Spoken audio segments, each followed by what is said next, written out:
So this is kind of nice because we actually get to see the Straw Hats take a little bit of a respite. They don't really have many of those opportunities where they're not being chased or in some sort of danger or peril. One Piece, Chapter 239, Angel Beach. Well, hello, my brothers and sisters of the Nerd Nation. I, as always, am Jim, here to bring you another review on the awesome, the heavenly tale of One Piece.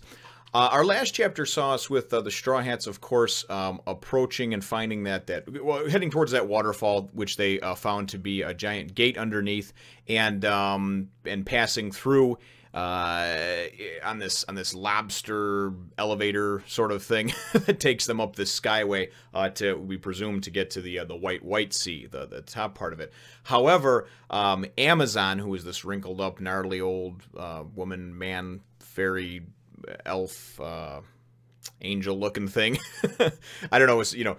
Basically they were supposed to pay 1 billion X tolls per person to go up into the Godland area, or this white ocean, whatever it winds up being, and they just decided to go anyway. So the end of the chapter was him calling up and basically calling in there on the magical Skypiea radio or whatever it is they use, walkie-talkies, what have you, to say that hey, there's 7 people that are come up and we need to render judgment upon them. So that's where the chapter left off. That's where the chapter picks up, and it's really kind of cool because they're cruising along this highway looking thing, and it actually reminds me of the movie Bill and Ted's Excellent Adventure. If you haven't seen it, you should take a look at it. It's pretty funny. I enjoyed it when I was younger.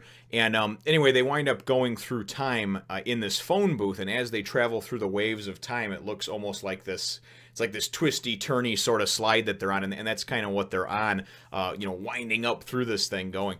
So anyway, so they wind up going and approaching the end of it, and they think that it's an exit, and it's actually the entrance. It says Godland Skypiea, and they come popping out of it, and they're in, now we presume, the white sea, the upper stratum or the upper stratus, and it's kind of cool because you finally see in this double page spread, you see Skypiea, and it's neat, just as you would imagine it. It looks like there's buildings and castle looking things and bridges made of rainbows and all kinds of neat stuff like that. So they wind up approaching and getting up to the beach, and Zoro's like, should I drop anchor over here or what? It just will go right through the clouds, and Luffy's like, I don't care, and he's just excited to be on the beach, and have a good time.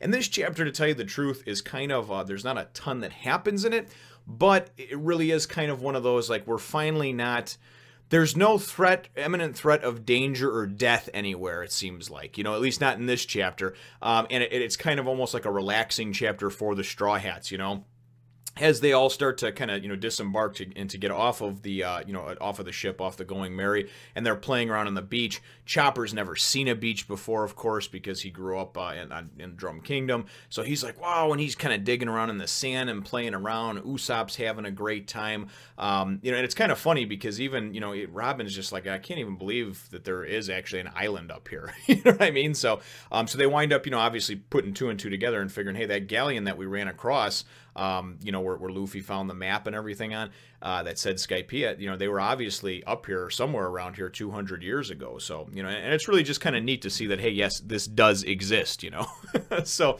again, no matter how skeptical anybody was, it's here, and it's pretty neat. And again, you see all kinds of goofy stuff. Luffy's, hanging from a tree, climbing up a tree, grabbing what, appears to be like a coconut or something like that, some kind of nut. He's trying to bite into it, and then he can't bite into it. He's like, hey, Usopp, look at this nut. He throws it at him, whacks it at him. And then Nami winds up getting off the ship. It looks like she's changed. She's now in a camouflage bikini top and what appears to be like some capri pants or something along those lines. And anyway, so she jumps off, and they're excited. There's no threat of danger as far as, the Marines coming after them. At the moment, they're not battling some boss, some mini boss, some baddie that's chasing them, somebody that they have that's messing with them, So it's really kind of cool just to sort of see them kick back and relax. And you see they wind up having, there's like these like chairs. They almost look like, like beach chairs. They're just sitting out. And Nami's like, wow, and these are made out of the clouds too. There must be some way for them to actually mold this stuff too, And Chopper's like, oh, this is great. But it's not quite the same as, as the other ones, So there's obviously differences and things. And Zoro winds up dropping the anchor anyway, because he's like, well, this is still technically the sea, so hopefully it'll, I guess he's just kind of hoping it'll hold them in place, right? So, you know, so as everybody's kind of getting off and just sort of having a good time and having fun, all of a sudden they wind up seeing in the distance someone just kind of coming up on them. Well, first they wind up seeing this little animal. Luffy sees this little animal. It appears to be like a fox or something. And he's like, oh, hey, look at the little fox. And then he looks up and he sees approaching from the distance this angel. I mean, she just looks like an angel, has the wings, has everything else.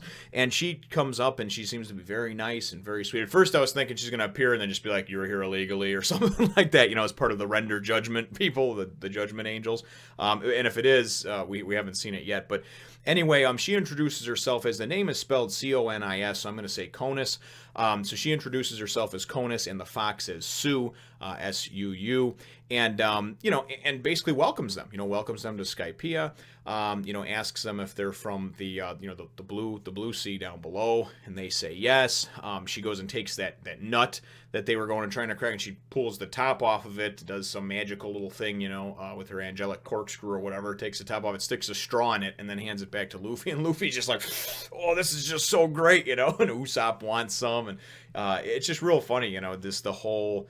Again, it's nice to see the crew just all happy and excited and having a good time. I guess that's kind of where I'm going with it, because they don't have many times like this where somebody's not in imminent danger or peril, you know, from some sort of force, you know. So which I thought was pretty cool. So then we go and she winds up saying too something. She says heso or heso.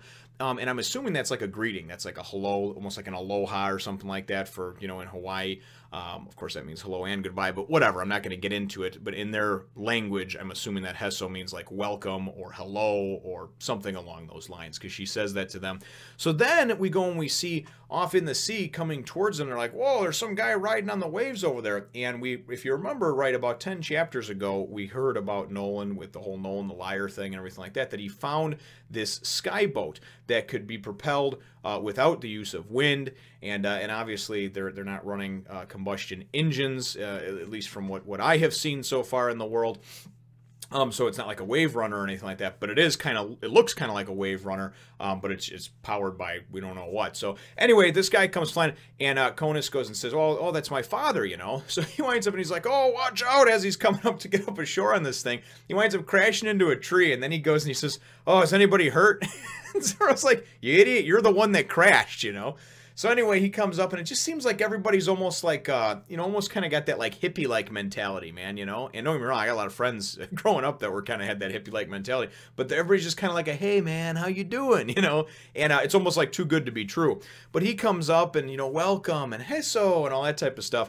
And, you know, he's, oh, and I was just out fishing in the sea, and, you know, to catch the finest thing, you know, the finest catch that I could. And won't you join us in sharing some of our sky lobster? And he holds that up, and Sanji's like, oh, I can help you prepare that, you know. And really the chapter ends up shortly after that. We wind up having, you know, as, of course, he introduces himself. He actually introduces himself as Pagaya is his name. But so he winds up introducing himself and just kind of, you know, hey, let's go and let's hang out and, you know, have a good time. And anyway, and then they go and they ask, they say, you know, we heard about this, that's where they kind of get into the whole ship thing, you know, because I think it's Nami that asks, and Nami says, what's the deal with this thing over here? You know, like we kind of heard about one of these things, but it doesn't use wind to propel it, so what does it use? And then the chapter ends with them saying, oh, power, dial power. And I'm like, what the fuck is dial power? You know, and that's how the chapter ends, with dial power. So that's kind of where we're going to get at with the chapter question over here. You know, is what are your thoughts on what do you think, for those of you that could put yourself in my place, not reading the next chapter ahead, or for those of you that are obviously on this journey with me, what are your thoughts? What could dial power be? You know, what do you what are your thoughts? What would just hearing that name? What are some of, you know, put in the comments down below, what are some of the initial thoughts that come to your mind? You know, I think of obviously like a dial on a radio you can turn up or down, and also like dial soap, but I doubt it has anything to do with either one of those. So, you know, but anyway, leave your answer to that question in the comments down below. Feel free to hit the thumbs up, the like button if you should think that I deserve it, and subscribe if you haven't done so already. We look forward to catching all of you in the next one, nation. Wanna get hammered with Usopp? This is very stupid joke.